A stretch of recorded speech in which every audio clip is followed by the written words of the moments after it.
work, so we came up with the idea of using the riff just as the intro, and then getting into the song, and at which point I decided the piano should just comp, it should just, you know,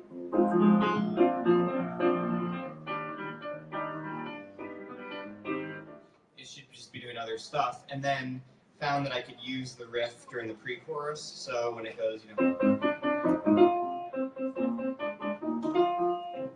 then the riff worked under that part. So yeah, it was basically combining a lot of different ideas there and figuring out how to construct it. And then, like everything, once we had a piano demo, once it was instrumentally there, then gave it to Pascal and Paul and they wrote the lyrics. That was also a really hard lyric for them to write, like I said, because so many stories, so many all these characters getting out of cars, every one of them, characters you're never going to see again, for starters. So but you still need to catch up with, like, they have a backstory. They came to LA for some reason, they have a dream, writing, acting, musician, whatever they do, and you have to very quickly get their story, get their dream, and then they move on. So it was a hard one. Well, let's talk about Ryan Gosling and Emma Stone here. Let's hear from Ryan Gosling and Emma Stone.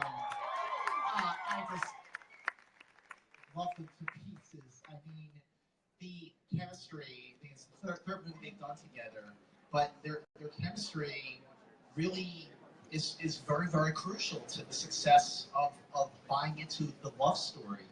And, you know, when you were doing your earliest rehearsals with them, at what point did it hit you and Danny that we've got our Sebastian, we've got our Mia, these are the ones. They're perfect together. I mean, we always kind of dreamed of them. They were really the dream cast. Years before we ever had the ability to cast them, before Damien could ever get in a room and pitch them on it. I remember back in around 2012, I was meeting with a producer, just having a general meeting on for something else, and we had been developing this musical that we couldn't make. Nobody wanted to make it at the time. It was pre-Whiplash. This is before we did Whiplash. It's when we were just developing La La Land, and he was like, "Oh, I heard you guys are working on a musical. Like, who do you want to be in that?" It's like, well, the dream would be like Emma Stone and Ryan Gosling, and he said, "Good luck with that." This was like right after Crazy Stupid Love, I think, and their chemistry was so clear, and just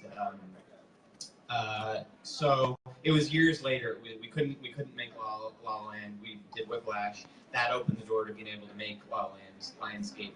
You know, it stepped up and gave us an incredible opportunity to get to make it. And at which point, because of Whiplash, Damien was able to actually meet with Emma and then Ryan and get them to do it.